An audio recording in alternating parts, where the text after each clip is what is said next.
Main तो देखिए, main मेरे को चैलेंज इस चीज़ का नहीं आया कि मेरे अटेम्प्ट्स बहुत ज़्यादा लगे या मतलब सक्सेस फेलियर्स वगैरह बहुत ज़्यादा इनकाउंटर नहीं हुए, तो उस चीज़ का तो कोई चैलेंज नहीं था। बट वहीं कॉलेज के साथ मैनेज करना वो टफ था बहुत ज़्यादा। फिर उसके बाद जॉब से रिज़ाइन करना वो बहुत ज़्यादा टफ डिसीजन था। फिर जॉब्स मैंने रिज़ाइन जब किया था अप्रैल लास्ट ईयर में, तो 2 महीने में प्रीलिम्स बचे थे, तो 2 महीने में प्रीलिम्स क्लियर करना, फिर प्रीलिम्स क्लियर हो गया तो 4 महीने में मेंस क्लियर करना, ये सब टफ था। तो इसको मैनेज करने के लिए मतलब जब जो चैलेंज आया उस टाइम पे उसको एड्रेस किया, बहुत फ्यूचर का नहीं सोचा। जब 2 महीने प्रीलिम्स के लिए बचे थे तो बस उस पे फोकस किया, जब मेंस का था तो उसी टाइम पे उस पे जस्ट फोकस किया, one step at a time करके करता गया तो होता गया मतलब।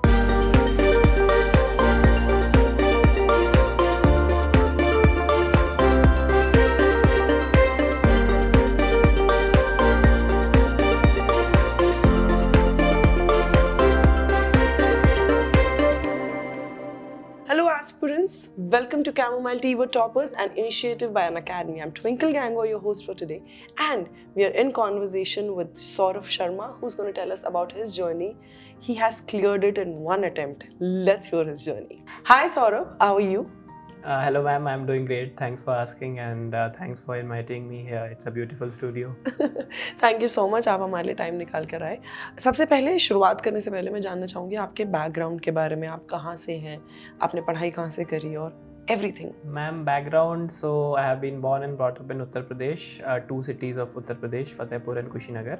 मतलब मेरा जन्म फतेहपुर में हुआ था, जो कानपुर और इलाहाबाद के बीच में है। And currently I live in Kushinagar and basic schooling मेरी यही दो जगह से हुई थी। And I have graduated from IIT Delhi in civil engineering 2022.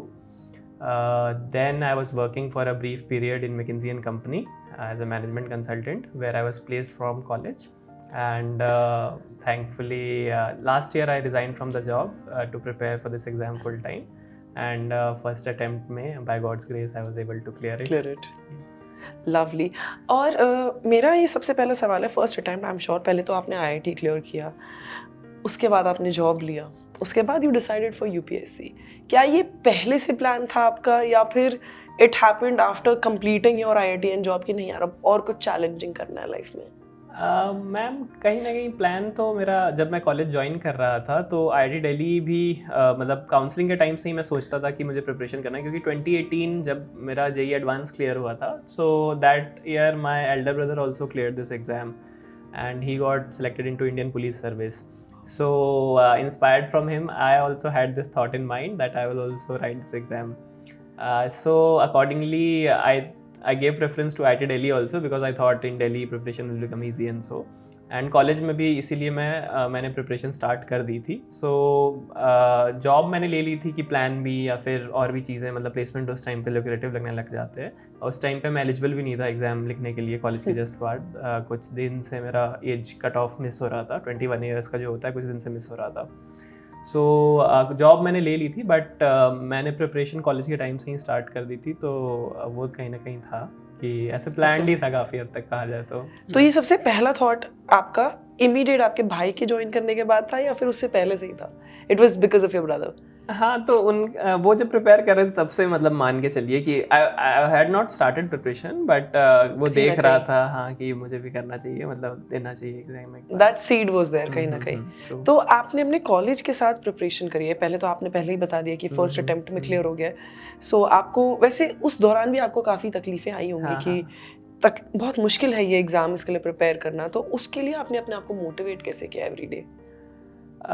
Main तो देखिए, मेरे को चैलेंज इस चीज़ का नहीं आया कि मेरे अटेम्प्ट्स बहुत ज़्यादा लगे या मतलब सक्सेस फेलियर्स वगैरह बहुत ज़्यादा इनकाउंटर नहीं हुए, तो उस चीज़ का तो कोई चैलेंज नहीं था. बट वहीं कॉलेज के साथ मैनेज करना वो टफ था बहुत ज़्यादा. फिर उसके बाद जॉब से रिज़ाइन करना वो बहुत ज़्यादा टफ डिसीजन था.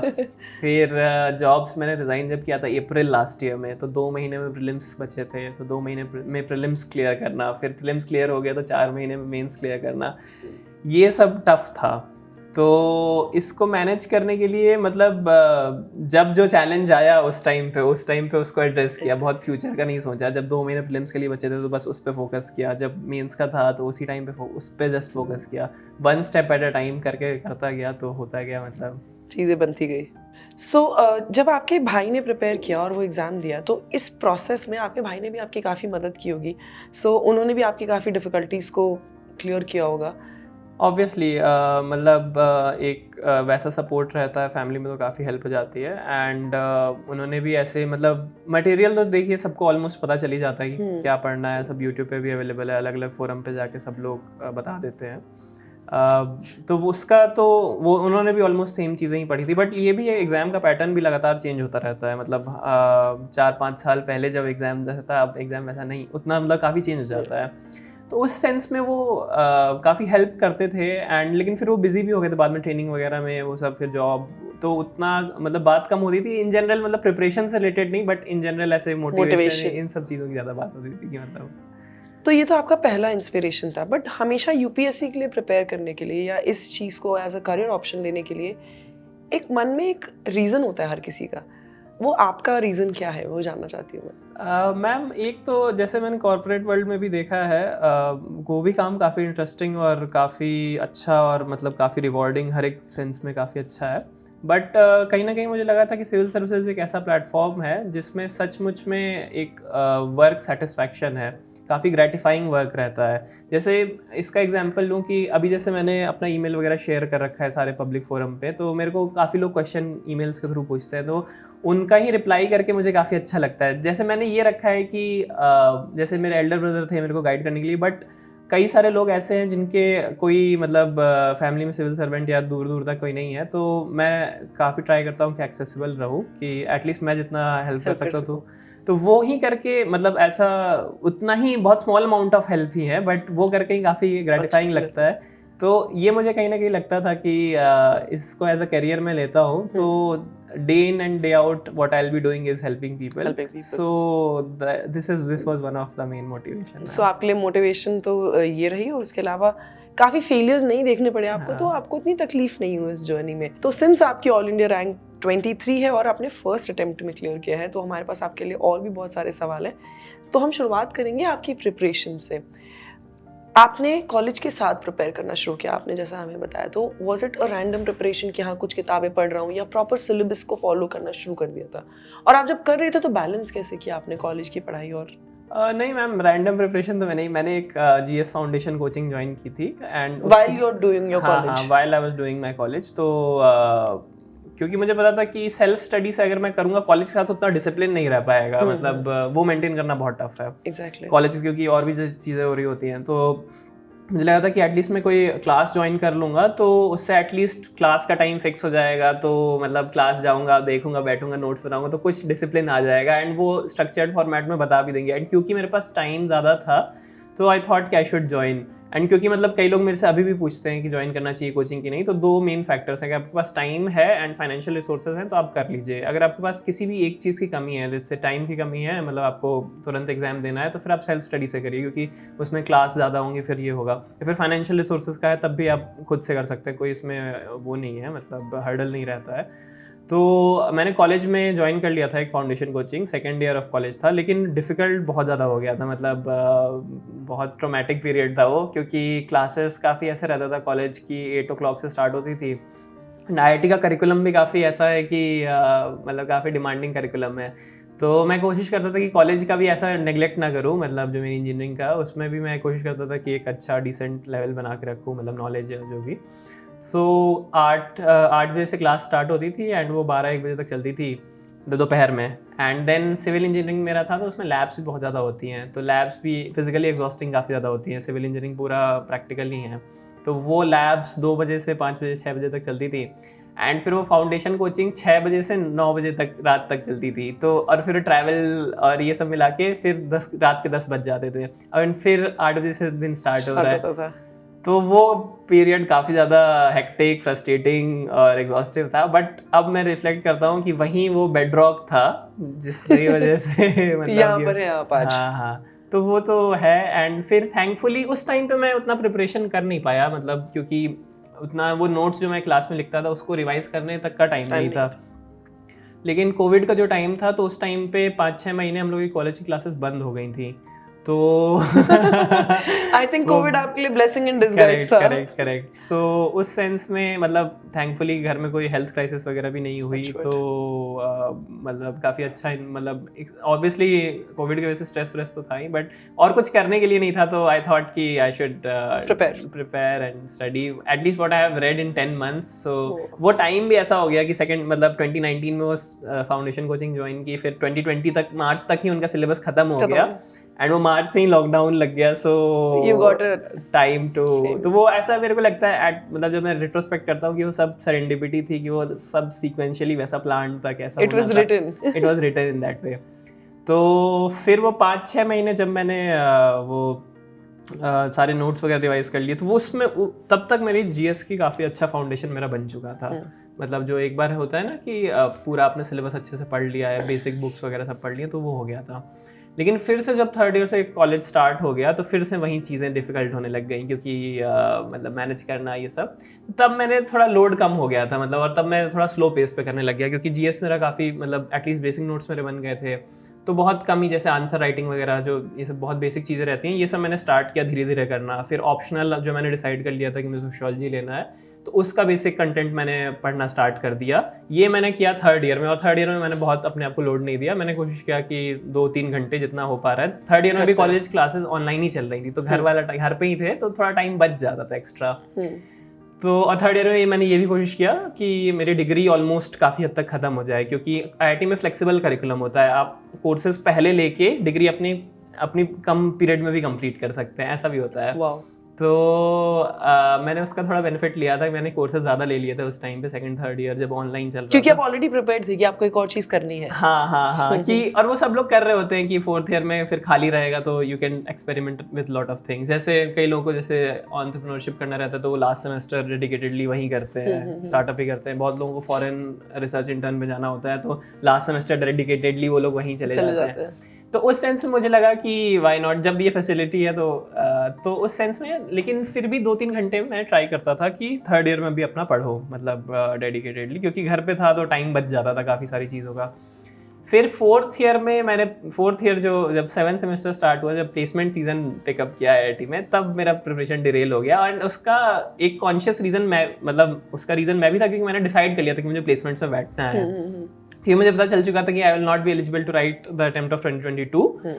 सो 2023 सीम्ड अ बिट फार, कि अभी तो 2 साल है, ऑलरेडी मैं प्रिपेयर कर रहा हूँ 2 साल से, एंड मतलब उस टाइम पे थोड़ा वैसे लगने लग गया था कि चलो प्लेसमेंट्स में बैठ जाते हैं, एंड प्लेसमेंट्स के थ्रू भी काफ़ी अच्छा अपॉर्चुनिटी मिलता था।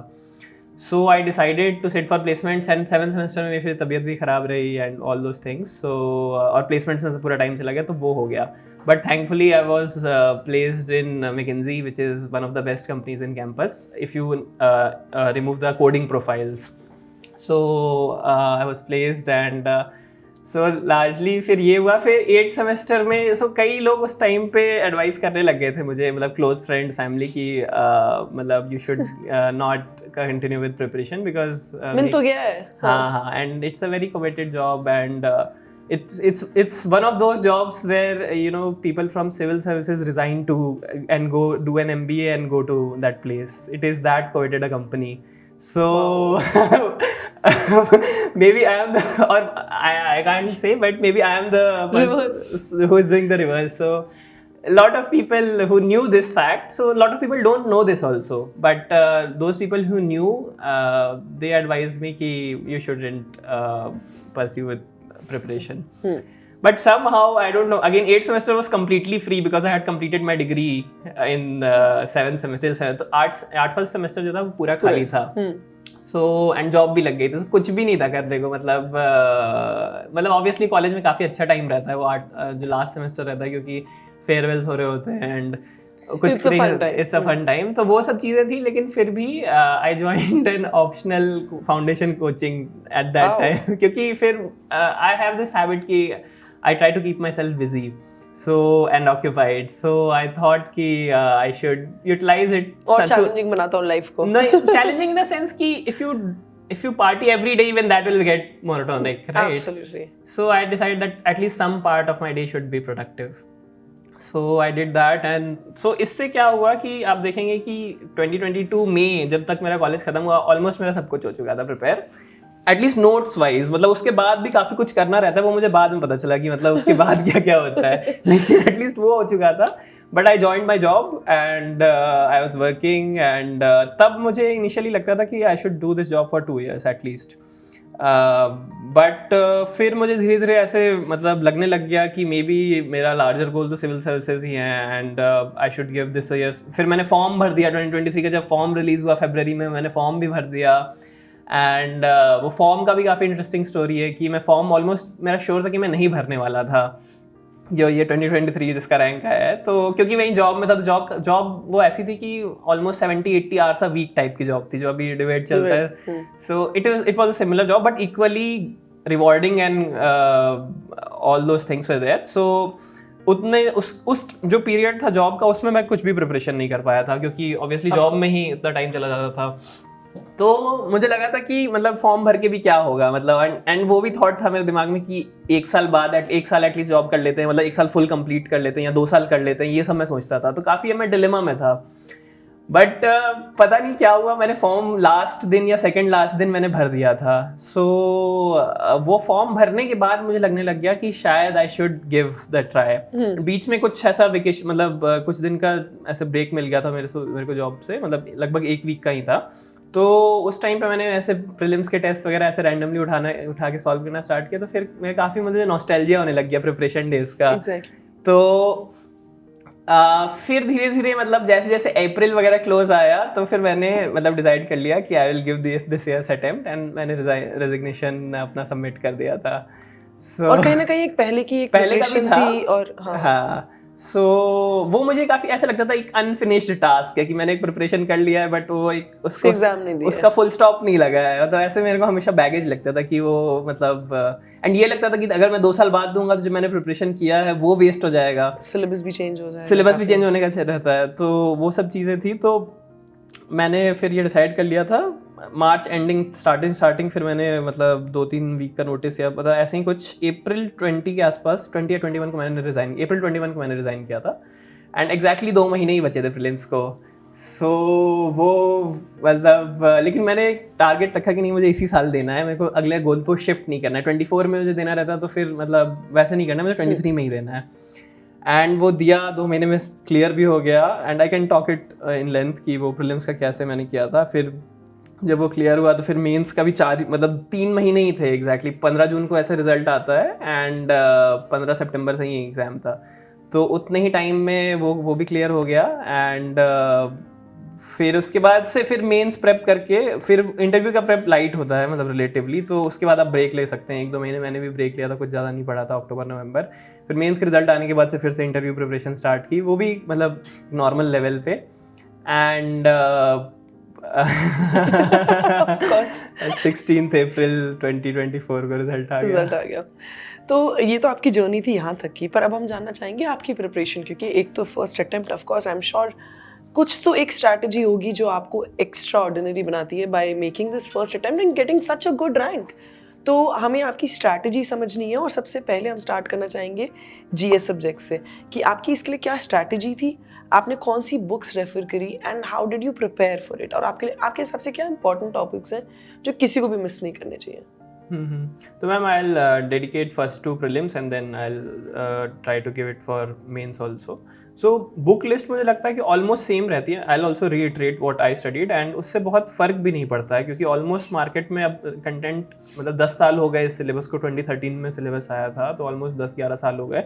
मार्केट में कंटेंट इतना रिफाइन हो चुका है, हर इंस्टीट्यूट ने अपना मतलब काफ़ी रिफाइंड कंटेंट, तो इससे ज़्यादा मैटर नहीं करता है कि आप कंटेंट ए पढ़ें या कंटेंट बी पढ़ें, लेकिन और सारी चीज़ें मैटर करने लग जाती हैं.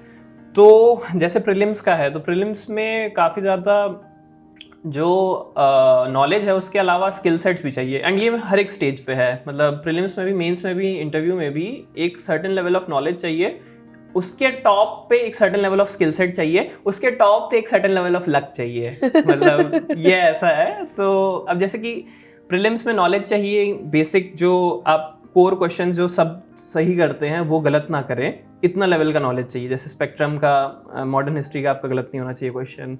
पॉलिटी का गलत नहीं होना चाहिए क्वेश्चन जो लक्ष्मीकांत वगैरह से आ रहा है, या फिर इकोनॉमिक्स के भी जो आ रहे हैं क्वेश्चन, जैसे इकोनॉमिक्स मैंने मृणाल सर से काफ़ी रेफर किया था, तो उनके जो कोर इकोनॉमिक्स के कॉन्सेप्ट है, इन्फ्लेशन, रेपो रेट, इन सब से अगर गलत होता है तो you will B at a disadvantage. उसके अलावा ज्योग्राफी के अगर आपके बेसिक क्वेश्चन गलत हो रहे हैं, मैपिंग वगैरह के या फिर core concepts of geography, then you will be in trouble. Environment science and tech के कुछ ऑब्स्क्वायर क्वेश्चन गलत हो गए, मतलब जो किसी को नहीं आते, तो इट्स नॉट अ प्रॉब्लम। तो ये एक बेयर मिनिमम नॉलेज लेवल चाहिए कि आप वो अप्रॉक्सीमेटली 30-35 क्वेश्चंस जो डुएबल हैं वो आप कर सकें, जो सब लोग करेंगे ऑलमोस्ट। तो उसके लिए लिस्ट काफ़ी, मतलब जैसे मैंने बताया, स्पेक्ट्रम, लक्ष्मीकांत, ज्योग्राफी, एनसीईआरटी, मैंने मृणाल सर का इकोनॉमिक्स किया था, science and tech environment magazine से भी आप कर सकते हैं। मैंने जहाँ से कोचिंग किया था फाउंडेशन क्लासेस, वहाँ के मैंने क्लास नोट्स रेफर किए थे। एंड IR के लिए भी सिमिलरली करंट अफेयर्स आप किसी भी इंस्टीट्यूट से, मैगजीन से आप कवर कर सकते हैं। That is not at all a problem. लेकिन उसके ऊपर जो मैं स्किल सेट्स का कह रहा था, तो प्रीलिम्स में ऐसा है कि विथ लिमिटेड नॉलेज आपको एक लॉजिकल आंसर पे पहुंचना है, तो वो स्किल आपको डेवलप करना पड़ेगा। अब वो रातों रात नहीं आता है, वो काफ़ी ज़्यादा आप मॉक टेस्ट सॉल्व करेंगे तब आता है। तो I solve around 30 to 40 test for prelims. And कई लोग मैं सुनता हूँ ऐसे 50 टेस्ट, 60 टेस्ट, 100 टेस्ट भी सॉल्व करते हैं। तो सब मतलब लोग करते हैं, जनरली मैंने देखा है बहुत हार्ड वर्किंग लोग हैं। मतलब ये आप जाएंगे देखेंगे, मतलब हार्ड वर्क करने वालों की कोई कमी नहीं है। तो आपको लगता है कि आप मतलब कि 10 टेस्ट 20 टेस्ट सॉल्व करके आप कर सकते हैं, क्लियर कर सकते हैं, बट जस्ट रिमेंबर कि your competitor will be working even harder than you.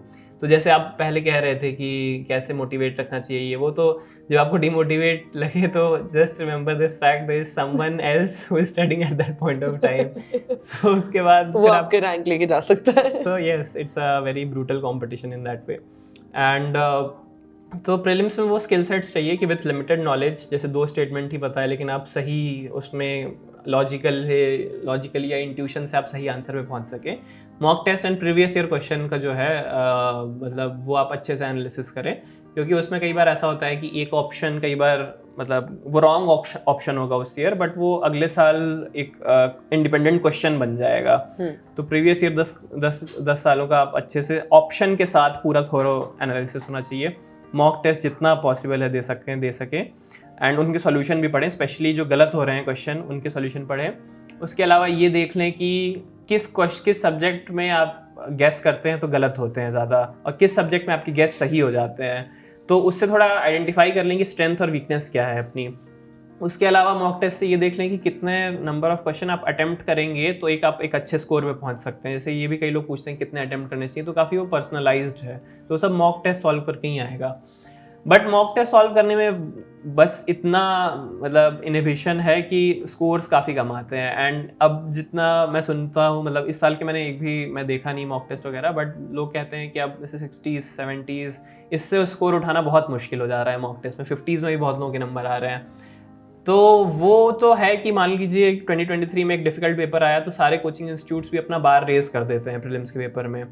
तो अब लास्ट ईयर का जो मॉक टेस्ट था उससे भी टफ मॉक टेस्ट बन रहा है। सो आपका नेचुरल है कि कम नंबर ही आएगा, मतलब उसमें बहुत आप don't try too hard for that scores. मेरे भी मतलब मैं बताऊं, जब मैंने शुरू में स्टार्ट किया अटेम्प्ट, मतलब जो 2 महीने में जो शुरू में मैंने टेस्ट लिखे उसमें मेरे स्कोर्स ऐसे ही 60s में बने थे या 50s ऐसे ही थे मतलब। और लास्ट तक आते भी कुछ में मेरे 90s में गए थे एंड 100 भी 1-2 बार क्रॉस ही हुआ होगा, बट ज़्यादातर 80s में ही रहा है। फाइनली मेरा 92 मार्क्स ही आया है जीएस में। एंड लेकिन कट ऑफ भी आप देखेंगे कि 75 ही हैं, मतलब आउट ऑफ 200।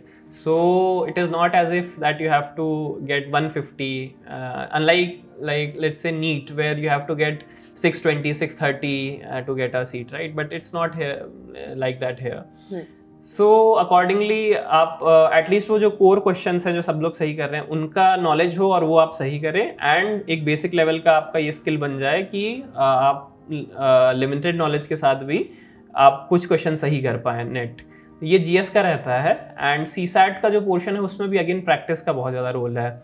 जैसे मैंने नेग्लेक्ट कर दिया था सीसैट क्योंकि मतलब थोड़ा टाइम भी कम था, फिर मुझे लगा था कि I can do it, and मुझे लगता था कि खाली मैथ्स के क्वेश्चन करके मैं कर लूँगा। बट एंड मेरे मार्क्स भी 75 आए हैं सीसैट में, which is very close to 66 जो नंबर चाहिए होते हैं, मतलब हार्डली 3 या 4 क्वेश्चन का मार्जिन है। तो उसमें ये रहता है कि जब मैं मैथ्स का कर रहा था क्वेश्चन सीसैट के पेपर में, तो इस साल का जैसे मैथ्स काफ़ी टफ था, जैसे पीएनसी, प्रोबेबिलिटी, इन सब के क्वेश्चन जो थे काफ़ी हद तक जेई के क्वेश्चन, जेई एडवांस के जो क्वेश्चन थे उसके क्लोज लेवल के थे। तो वो मुझे याद भी आ रहा था कि मैंने 11th-12th में किया है, बट उतना उस टाइम पे वो ट्रिक स्ट्राइक करना वो नहीं हो पा रहा था मेरे से। एंड फर्स्ट 70 मिनट्स में मेरे फर्स्ट 70 मिनट्स में शायद मेरे 15 या 16 क्वेश्चन ही हुए थे, एंड टोटल नेट आपको 27 करेक्ट करने होते हैं नेट। तो आइडियली आपको अटेम्प्ट अराउंड 40-50 करेंगे तब जाके आपका 27-28 नेट करेक्ट होगा। मेरे मतलब 50 मिनट बचे हैं और अटेम्प्ट ही 15 हुए हैं। तो फिर मैं इंग्लिश कॉम्प्रिहेंशन पे स्विच कर गया था। थैंकफुली इंग्लिश मतलब मेरा उतना डिसेंट लेवल का था कि मैं कॉम्प्रिहेंशन जल्दी से पढ़ के एंड वो अराइव कर पाया। सीसैट का मैं बेस्ट पर्सन हूँ भी नहीं एडवाइस करने के लिए, क्योंकि मैंने कोई बुक भी नहीं पढ़ी है, कोई ना टेस्ट लगाया है। तो लेकिन मैं बस इतना ही एडवाइस करता हूँ कि हर एक जो सेक्शन है, जैसे क्वांट का सेक्शन है, वर्बल एबिलिटी का है एंड लॉजिकल रीजनिंग का जो है, हर सेक्शन को आप एक मिनिमम एफर्ट लगाइए, क्योंकि आपको लगता है कि आपका मैथ्स वीक है, आप खाली इंग्लिश से कर सकते हैं, लेकिन फाइनल पेपर में हो सकता है कि इंग्लिश बहुत टफ है या एम्बिगुअस है, तो आपको लेकिन मैथ्स इजी आ जाए। तो आपको अगर मैथ्स बेसिक लेवल की भी नहीं आती तो आप दिक्कत में पड़ सकते हैं। जैसे इस जो पिछले साल का पेपर था उसमें इंग्लिश रिलेटिवली आसान थी, मैथ्स काफ़ी ज़्यादा टफ थी। तो जो लोग केवल मैथ्स के भरोसे हैं और उनको इंग्लिश बिल्कुल उन्होंने वही नहीं किया, प्रैक्टिस ही नहीं किया, तो they will be in trouble. So ये मेरा रहता है। एंड ये भी रखिए कि 80 के 80 क्वेश्चन आप अटेम्प्ट करने का, जैसे सेट में 80 क्वेश्चन है, सारे क्वेश्चन अटेम्प्ट करने का मत ट्राई करिए। एक ग्लांस में आप देख लीजिए कि इस क्वेश्चन में कितना टाइम लगेगा, ऑलमोस्ट आइडिया आपको लग सकता है कि ये टफ क्वेश्चन है, इजी क्वेश्चन है। इजी क्वेश्चन है आप उसको तुरंत सॉल्व करिए, टफ है तो उस पर कुछ आप स्टार मार्क कर दिए या कुछ अपना नोमेनक्लेचर रखिए कि इसको मैं बाद में करूंगा, मतलब 3 स्टार डिफिकल्टी का क्वेश्चन है, 2 स्टार, तो उस हिसाब से आप जब दोबारा करेंगे तो आपको आसान होगा कि मतलब ये डिफिकल्ट है लेकिन थोड़ा कम डिफिकल्ट, तो इसको पहले कर लेते हैं। या टाइम, कोई क्वेश्चन ईजी होता है लेकिन टाइम कंज्यूमिंग होता है, तो वो भी आप लिख दीजिए टी मार्क करके कि मतलब ये ईजी है लेकिन टाइम कंज्यूमिंग है। तो इस हिसाब से आप वो भी क्लासीफाई करते चलेंगे ना साथ साथ में, तो फिर वो ईजी हो जाएगा सॉल्व करना। तो आपको सबसे ईजिएस्ट 40-50 क्वेश्चन करने हैं आउट ऑफ 80। तो ये भी स्किल है कि मतलब बेस्ट आप कौन सा पिक करें, और जो भी पिक करें उसमें एक्यूरेसी काफ़ी अच्छी रखें, मतलब क्योंकि आप कम ही क्वेश्चन कर रहे हैं तो मतलब आपका एक्यूरेसी भी अच्छा होना चाहिए कि नेट आपका 27 सही हो जाए। एंड नेग्लेक्ट बिल्कुल भी ना करें सीसैट को, क्योंकि सीसैट अगर नहीं होता है तो फिर बहुत पेनफुल हो जाता है कि आपका प्रीलिम्स का भी अच्छा स्कोर आ रहा है, प्रीलिम्स का आपका कट ऑफ क्लियर हो रहा है एंड मेंस का भी प्रिपरेशन अच्छा है, बट आपको 1 साल पूरा फिर से वो करना पड़ेगा। So don't neglect that. तो ओवरऑल मेरा प्रीलिम्स का ये था। हाँ। तो ये आपका प्रीलिम्स का पूरा स्ट्रैटेजी था, जिसमें आई थिंक बिकॉज आपने प्रिपेयर भी पहले से करना शुरू कर दिया, तो मेरे को ये जानना है क्या आईआईटी के सब्जेक्ट्स ने आपको हेल्प किया, and did you choose the same subjects for the optional? IIT subjects no, so my graduation was in civil engineering, but for optional I took sociology. Not maths. Not maths, not civil engineering. Because but even my choice of sociology stemmed from my college curriculum, where we had to do humanities courses compulsorily. 5 or 6 courses we had to do, so I ended up doing all of them in sociology. I took first or second course in sociology. I liked the subject. And वो सारे ही subject मतलब जो compulsorily करने रहते थे तो वो sociology के ही किए थे, तो वहाँ से इंटरेस्ट थोड़ा डेवलप हो गया था। एंड डायरेक्टली तो मतलब कुछ जैसे इन्वायरमेंटल इंजीनियरिंग मतलब बहुत कम ही इंटरफेस रहा होगा कि उस कॉलेज के करिकुलम का इसमें यूज़ हो गया हो, क्योंकि ऑब्वियसली एक टोटल डिफरेंट एग्जाम है ना। जैसे मान लीजिए कि गेट में देता या इंजीनियरिंग सर्विस देता तो डायरेक्ट यूज़ है उसका, जो इंजीनियरिंग में पढ़ रहा है वही डायरेक्टली उसमें, बट इनडायरेक्ट यूज़ के सेंस में जैसे सीसैट में हल्का सा बेनिफिट हो सकता है, क्योंकि मैथ्स आप पढ़ रहे हैं तो थोड़ा आप कैलकुलेशन वगैरह बेटर हो जाएगी, फास्ट होगी। एंड उसके अलावा तो इतना ही था मतलब। ऑलराइट, हम आगे बढ़ेंगे मेंस के लिए, जिससे हम शुरुआत करेंगे सबसे पहले इंग्लिश के लिए, जो कि आपने बोला of course was not a very difficult subject for you, but what was your preparation, what were the books you referred, और आपकी क्या स्ट्रैटेजी थी? क्योंकि आपने समझाया कि एक सही स्ट्रैटेजी होना बहुत ज़्यादा ज़रूरी है, जैसे कि समझना कि आप गेस भी कर रहे हैं तो कौन सी चीज़ें गेस करके सही से आंसर दे पा रहे हैं। So what was the strategy for English and the other optionals and the other language subject? तो लैंग्वेज आपका 2 रहता है बेसिकली, इंग्लिश एक रहता है और एक आप दूसरा लैंग्वेज ले सकते हैं। जनरली लोग हिंदी लेते हैं, बट 8th शेड्यूल में शायद जो भी लैंग्वेज है सब आप ले सकते हैं, मतलब आप अगर नेटिव मराठी स्पीकर है तो आप मराठी भी ले सकते हैं। तो जनरली वो जो पेपर है दूसरा वाला जो हिंदी है, या उसमें जनरली लोगों को प्रॉब्लम नहीं होती है क्योंकि उनकी मदर टंग ही है। जैसे जिसकी हिंदी है वो उतना बेसिक लेवल हम लोग हिंदी लिख लेते हैं कि वो कर लें, या फिर मतलब उतना, और उसमें शायद if I am not wrong 300 का पेपर रहता है एंड 25% आपको चाहिए होता है, 75 मार्क्स चाहिए होते हैं। तो उसमें आप लेकिन इंग्लिश में मैं देखता हूँ कई लोगों को प्रॉब्लम हो जाती है, स्पेशली हिंदी मीडियम या रीजनल लैंग्वेजेस के लोग जो रहते हैं उन लोगों को कई बार इंग्लिश क्वालिफाइंग पेपर में दिक्कत हो सकती है, और होती भी है। मतलब मैं जब एग्जाम दे रहा था तो मैंने अगल बगल में भी देखा था, उन्होंने भी कहा था कि हमारा इंग्लिश क्वालिफाइंग का ही चेक नहीं हुआ था पेपर, एंड उससे फिर प्रॉब्लम ये होती है कि शायद अगर आपका लैंग्वेज पेपर क्वालिफाई नहीं होता है तो बाकी मेंस के जो मार्क्स हैं आपके वो भी डिस्प्ले नहीं होंगे, तो वो पूरा फ्यूटाइल एक्सरसाइज हो जाता है काफ़ी ज़्यादा। सो इंग्लिश वाले पेपर में कई बार दिक्कत इस सेंस में हो जाती है, स्पेशली मेरे जब मैं मेंस दे रहा था तो इंग्लिश के पेपर के दिन भी मेरे आसपास जो एक दो लोग थे उन लोग का ऐसे रीजनल लैंग्वेज था, तो उन्होंने बताया भी था कि उनका इंग्लिश लास्ट ईयर क्लियर नहीं हुआ था। एंड उससे सबसे ज़्यादा पेनफुल चीज़ ये होती है कि अगर आपका लैंग्वेज पेपर नहीं क्लियर होता है तो आपके बाकी मेंस में जो बाकी मेंस के पेपर के मार्क्स जो हैं वो भी डिस्प्ले नहीं होते हैं, तो फिर आपने पेपर पूरा लिखा लेकिन वो मार्क्स ही नहीं डिस्प्ले हो पाएंगे। तो लैंग्वेज पेपर को भी थोड़ा सीरियसली करना चाहिए, एंड लैंग्वेज पेपर होता भी जीएस के सारे पेपर हो जाते हैं, उसके बाद 5 दिन का ब्रेक रहता है, तो फिर ऑप्शनल का पेपर लास्ट में होता है, दोनों पेपर, एंड लैंग्वेज का पेपर इनिशियली होता है इंग्लिश हिंदी।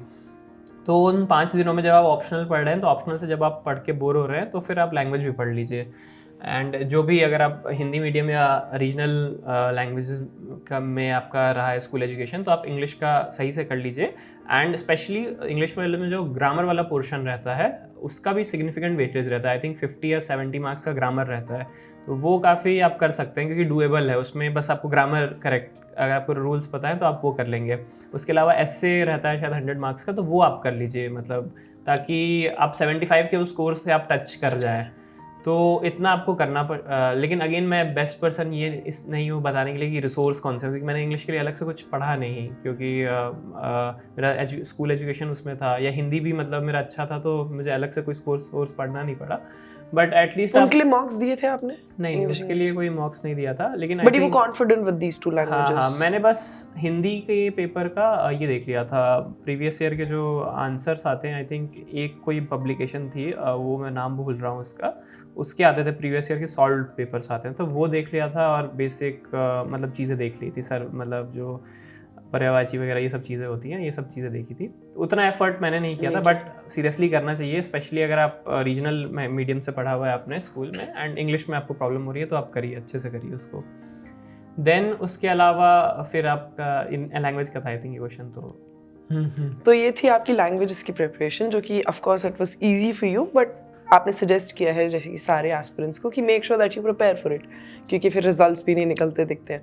पर उसके आगे आता है हमारा सब्जेक्ट GS1, जिसके लिए आपने कैसे प्रिपेयर किया, आपने क्या बुक्स रेफर करी? आई एम श्योर यहाँ तो काफ़ी बुक्स रेफर करी होंगी, और आपकी क्या स्ट्रैटेजी थी?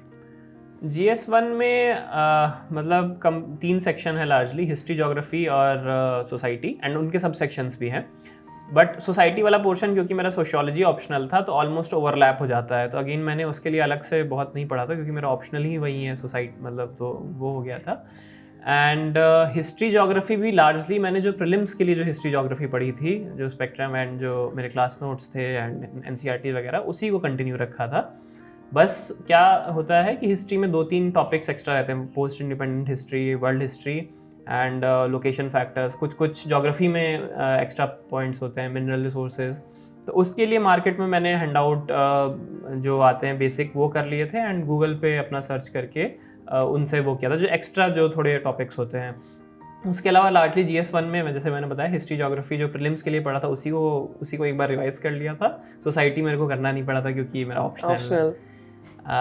GS2 का ऐसा था कि GS2 में मतलब लार्जली अगेन 3-4 सेक्शन है, polity, governance, international relations, social justice. तो सोशल जस्टिस भी अगेन ऑप्शनल था, तो गवर्नेंस लार्जली मेरे क्लास नोट्स मैंने किया था, एंड पॉलिटी भी कुछ पोर्शन मैंने क्लास नोट्स से किया था, कुछ पोर्शन जो एक्स्ट्रा थे वो मैंने उसके लिए गूगल सर्च किया था, एंड मार्केट में जो मटेरियल है लक्ष्मीकांत भी ऑब्वियसली आपको पढ़नी पड़ेगी, एंड जैसे कुछ बहुत स्पेसिफिक चीज़ें हैं जैसे कंपैरेटिव कॉन्स्टिट्यूशन, उससे हर साल क्वेश्चन आएंगे, basic structure, quasi judicial bodies, statutory bodies, तो इन सब में मैंने मतलब अच्छा रिसर्च करके अपना रेडीमेड आंसर भी थोड़ा प्रिपेयर कर लिया था, या शॉर्ट नोट्स टाइप के प्रिपेयर कर लिए थे। फिर सिमिलरली गवर्नेंस में काफ़ी ज़्यादा टॉपिक रिपीट होते हैं, citizen charter, RTI, transparency, e governance, तो इन सब पे भी ऑलमोस्ट मैंने रेडीमेड आंसर पहले ही प्रिपेयर कर लिए थे गूगल के थ्रू, या फिर जो मेरे क्लास नोट्स थे, या फिर टॉपर कॉपीज देख के। तो ये था लार्जली। एंड उसके अलावा IR जो है वो काफ़ी ज़्यादा डायनेमिक टॉपिक है, मतलब उसमें आपने कहीं पे पढ़ा भी है क्लास नोट्स वगैरह, फिर भी आपको हमेशा वो करंट से अपडेट करना पड़ेगा। तो वो आप लार्जली आप मार्केट में किसी भी रेप्यूटेड कोचिंग इंस्टीट्यूट का आप मैगजीन IR का आप कवर कर सकते हैं। जो भी डायमेंशन रहता है, बायलैटरल रिलेशंस, रीजनल ग्रुपिंग्स, जो न्यूज़ में है उनका, डायस्पोरा, ये सब आप बेसिक कवर कर लेंगे तो उससे हो जाता है। एंड लार्जली मेरा GS पे उतना एम्फेसिस, मतलब मैंने लार्जली मेंस प्रिपरेशन में ऑप्शनल, एथिक्स और एस्से पे काफ़ी फोकस किया था। GS 1, 2, 3 में एक मुझे ऐसा लगता था कि एक स्कोर का स्टैग्नेशन है, मतलब आप बहुत एफर्ट लगाएंगे तो आपका मार्क्स उतना प्रोपोर्शन में बढ़ता नहीं है, जितना बढ़ जाता है ऑप्शनल में, एस्से में और एथिक्स में। तो ऑप्शनल में जैसे मेरे 306 मार्क्स आए तो ऑप्शनल में काफ़ी मतलब अच्छा हो गया। एथिक्स, एस्से में भी 136 आ गए। तो ऑप्शनल और एस्से के दम पे ही काफ़ी कवर हो गया। और बाकी नॉर्मल जो GS 1, 2, 3, 4 है उसमें मेरे नॉर्मल मार्क्स ही हैं, मतलब ऐसे बहुत स्टेलर नहीं है, डिसेंट है, ऐसा नहीं कि बिलो एवरेज किसी में हो गया है। GS 1 में 96 है, GS 2 में 112 है, GS 3 में 91 है, GS 4 में 105 है। तो कुल मिला के चारों GS पेपर में 404 या 405 है। तो कई लोग आपको मतलब बहुत इजीली मिल जाएंगे, 420, 430, 450 बहुत लोगों का आता है। तो GS मेरा उतना स्ट्रॉन्ग होल्ड नहीं था, ऐसा मैंने कर लिया था कि बेयर मिनिमम हो जाए और सारा एफर्ट ऑप्शनल, एथिक्स भी मतलब जितना मैंने एफर्ट लगाया उस हिसाब से मार्क्स नहीं आए, बट ऑप्शनल एस्से में इतना एफर्ट का वो प्रोपोर्शन में मार्क्स आ गया कि वो बाकी कॉम्पनसेट हो गया। So was this your strategy? आपकी हाँ, स्ट्रैटेजी मैंने डिलिबरेटली ऐसा किया था क्योंकि मुझे पता था कि मेरे पास लिमिटेड टाइम है, तो आप हर एक चीज़, इतने सारे पेपर हैं, ऑप्शनल के 2 पेपर हैं, एस्से का पेपर है, 4 GS के पेपर है, तो आप सब कुछ पे इक्वल टाइम नहीं डिवोट कर सकते हैं, ह्यूमनली पॉसिबल भी नहीं है। तो आपको बेस्ट देखना पड़ेगा कि क्या इनपुट आउटपुट किस में बेस्ट आता है एंड किस में आपका इंटरेस्ट भी है। जैसे ऑप्शनल मेरा पढ़ने में इंटरेस्ट भी था, तो मुझे एफर्ट लगाने में उतना टाइम वो भी नहीं लग रहा था कि मतलब मैं बहुत ऐसे वो हो रहा है। या एस्से में भी क्योंकि मेरा राइटिंग में इंटरेस्ट है तो एस्से मेरे को अच्छा लगता था लिखना, तो वो उसमें मैंने एथिक्स का भी एज अ पेपर मेरे को काफ़ी पसंद था। लेकिन on the other hand GS 1, 2, 3 में काफ़ी ज़्यादा मेमोराइजेशन और काफ़ी चीज़ें रहती हैं, मतलब बहुत ज़्यादा पढ़ना पड़ता है। तो वो मैं थोड़ा मतलब चाहता था कि इतना हो जाए कि बेसिक मिनिमम हो जाए एंड बाकी से मैं वो कर लूँ, मतलब क्योंकि कुछ ना कुछ तो आपको ऐसा करना पड़ेगा, ऐसा मुझे लगता है। कई लोग GS पे भी काफ़ी जैसे, लेकिन इसमें बस रिस्क इतना सा रहता है कि GS के जो चारों पेपर हैं उनमें एफर्ट के प्रोपोर्शन में आपको रिवॉर्ड सबसे ज़्यादा दिखेगा एग्जाम में। मतलब अगर आप GS बहुत ज़्यादा पढ़ते हैं या फिर आपके, अगर मान लीजिए आप देखेंगे कि रेपिटेटिव अटेम्प्ट्स हैं, तो उन लोगों के जनरली आप मार्क्स देखेंगे GS में काफ़ी अच्छे रहेंगे। ऑन द अदर हैंड, जैसे कि अगर आपका सिलेक्शन एस्से को पिवट करके हो रहा है, एस्से और इंटरव्यू, तो एस्से और इंटरव्यू ऐसा है कि काफ़ी ज़्यादा सब्जेक्टिव है। मतलब जैसे मेरे 136 आए हैं एस्से में, तो कोई इस चीज़ की गारंटी नहीं है कि इस साल मैं फिर से एस्से लिखता हूँ तो मेरे 136 आए, मेरे हो सकता है 96 पहुँच जाए, 76 भी हो सकता है। या इंटरव्यू में जैसे 179 है तो हो सकता है अगले साल मैं दूँ तो 200 हो जाए, हो सकता है 160 हो जाए। Absolutely. लेकिन GS में अगर मेरे 404 हैं तो इस चीज़ की ऑलमोस्ट श्योरिटी है कि 404 से 410 हो सकता है, 390 जाएगा, 395 जाएगा, उससे ऐसा नहीं होगा कि 404 से 350, बहुत कम चांस है उसके। तो GS पे अगर आपका ये फोकस है कि आप GS पे वो कर रहे हैं, तो इंश्योर कि आपका GS इतना स्ट्रांग हो कि 450, 460 इस रेंज में हो रहा हो, ताकि आपका ऑप्शनल इंटरव्यू में थोड़ा कम भी हो तो वो हो जाए, दोनों चीज़ें वो हो जाता है। तो इस सेंस में था। एंड फिर GS 3 का भी GS 3 जैसे मुझे लगता था कि मेरा थोड़ा वीक है, क्योंकि उसमें सब्जेक्ट्स बहुत ज़्यादा हैं, economics, disaster management, internal security, science and tech, बहुत सारी चीज़ें हैं। तो इसमें भी मैंने कोशिश यही किया था कि बस इतना मैंने किया था कि हर कीवर्ड का मेरे पास बेसिक नोट्स हो, और मैंने फैक्ट्स वगैरह की डायरी एक बना ली थी, फैक्ट्स, कमिटी, जजमेंट्स, इन सब की वैल्यू एडिशन जिसको कहा जाता है पॉपुलरली, इन सब का अलग नोटबुक बना लिया था। तो शॉर्ट नोट्स के नाम पे मेरे पास यही थे, 3-4 डायरीज थी जो फैक्ट्स, कमिटीज़, रिपोर्ट्स की बेसिक जो होती हैं।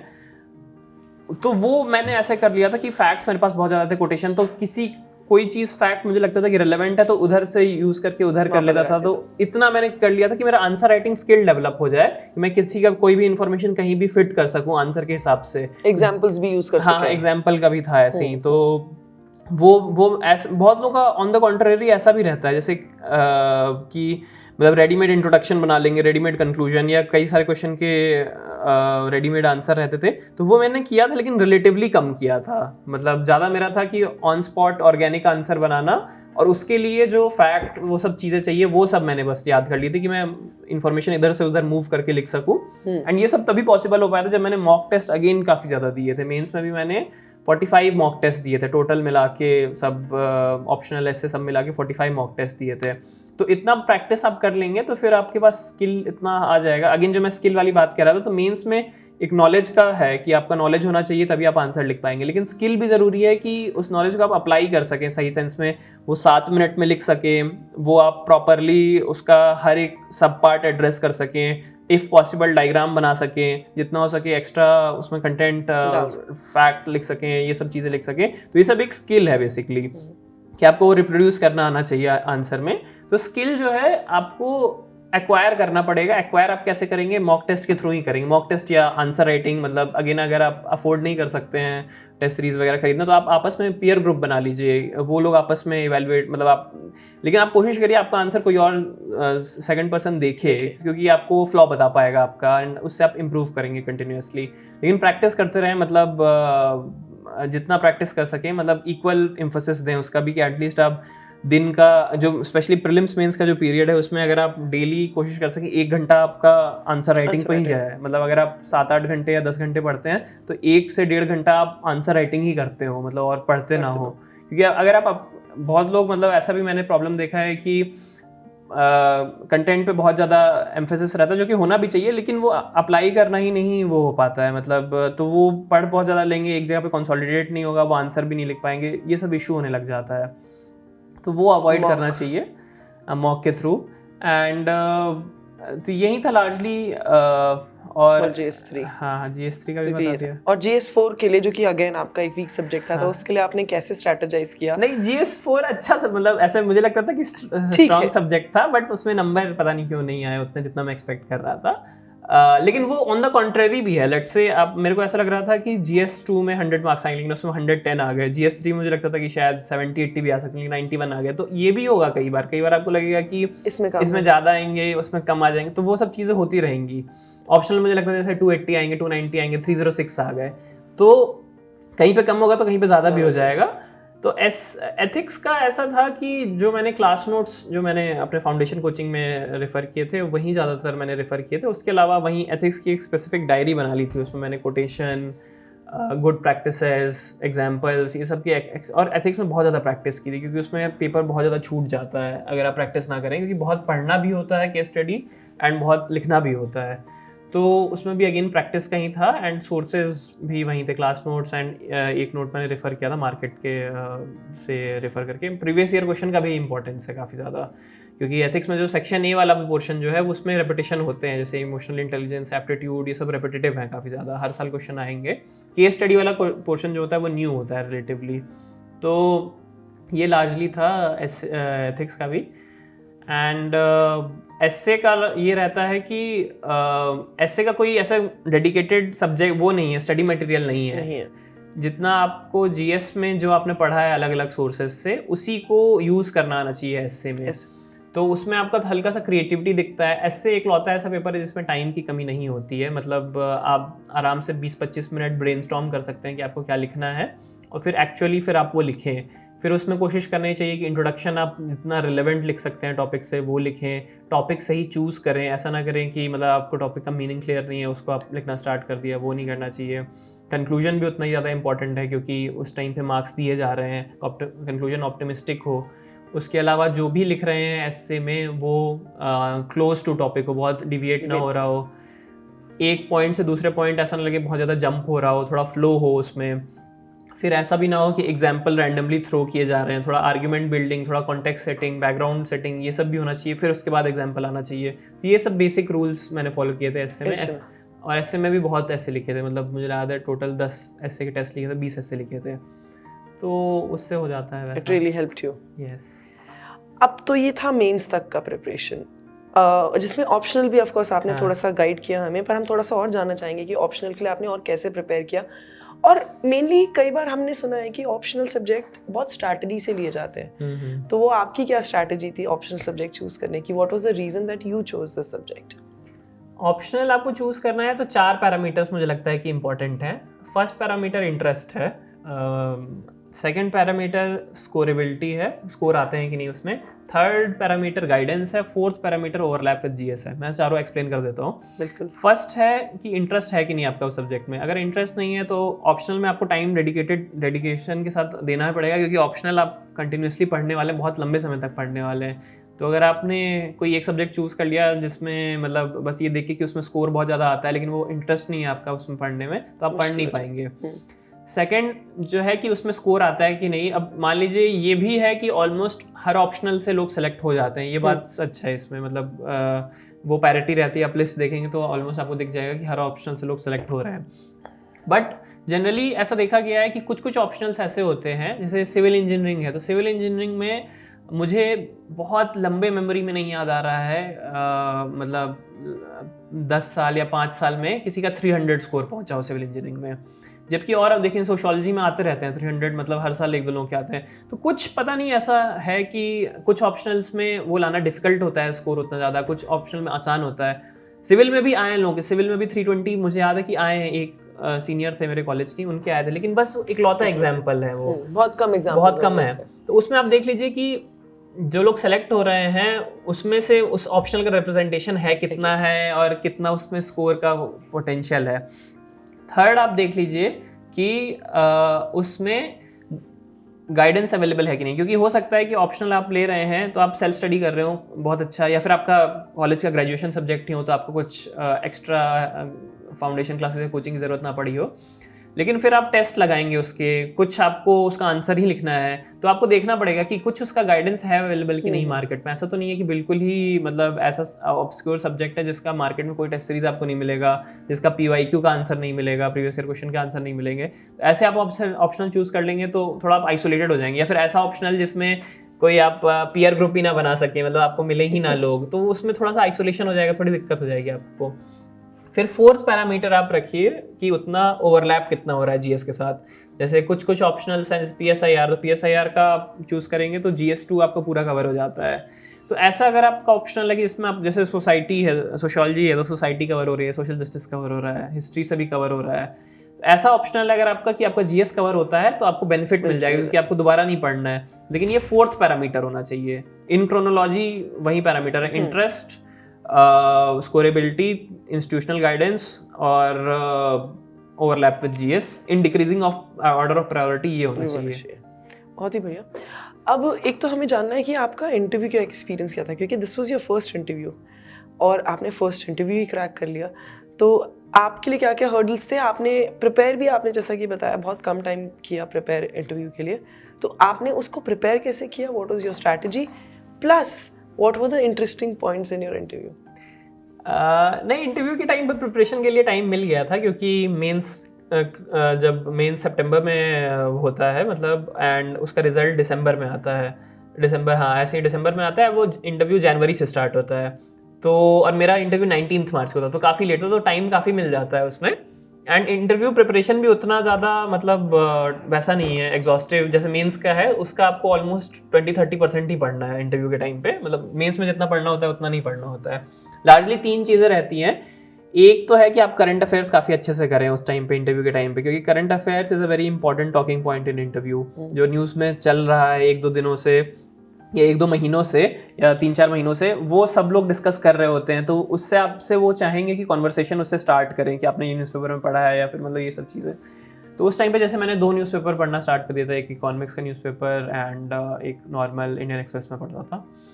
एंड दूसरा पार्ट जो है उसमें है डिटेल एप्लीकेशन फॉर्म, कि उसमें हर एक जो आपका सब कुछ लिखा रहता है, आपका बर्थ प्लेस, आपका schooling, graduation, hobbies, extra curricular activities, वो सब आप खुद ही लिखते हैं। तो जो आप जो खुद लिख रहे हैं वो आपसे एक्सपेक्टेड है कि वो अच्छे से पता हो, क्योंकि अगर आप वो नहीं बता पाएंगे, अपना हॉबी कुछ भी लिख दिया, वो आप नहीं बता पा रहे हैं, उसका बहुत बेसिक क्वेश्चन भी क्रिकेट लिखा है और बहुत बेसिक नहीं बता पा रहे हैं, तो उससे एक रॉन्ग इंप्रेशन जाता है कि इसने शायद मतलब इसको आता नहीं है बट इसने ऐसे लिख दिया है, तो वो इंटीग्रिटी क्वेश्चन हो जाता है।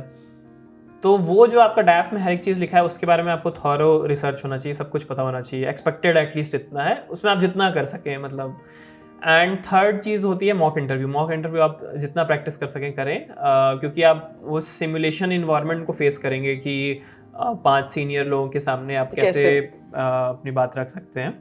तो वो आप जितना उनके फीडबैक को जितना आप लगता है कि इनकॉर्पोरेट कर सकते हैं उतना करिए, जितना आपको लगता है कि आप ओरिजिनल रहना चाहते हैं वो भी जजमेंट कॉल लेके आप करिए, उसको प्रोसीड करिए। तो 3 चीज़ें रहती हैं, मैंने भी यही तीनों चीज़ें फॉलो की थी, मतलब करंट अफेयर फॉलो किया था, डैफ अच्छे से पढ़ लिया था, मॉक इंटरव्यूज दिए थे काफ़ी। एंड इंटरेस्टिंग एक्सपीरियंस, मेरे 179 मार्क्स आए एंड अच्छे मार्क्स हैं मतलब। एंड इंटरेस्टिंग एक्सपीरियंस एक दो मुझे मतलब फ्रैंकली जब मैं इंटरव्यू देके आया था तो मुझे लगा था कि शायद उतना अच्छा नहीं हुआ इंटरव्यू। एंड मतलब जिस हिसाब से परफॉर्मेंस था उस हिसाब के ही मार्क्स हैं, मतलब बहुत लोग के 200 भी आए, 210, 215 या 16 है हाईएस्ट, लेकिन आई एम हैप्पी विथ 180 179 जितना हुआ वो उस हिसाब से, उस परफॉर्मेंस के हिसाब से सही था।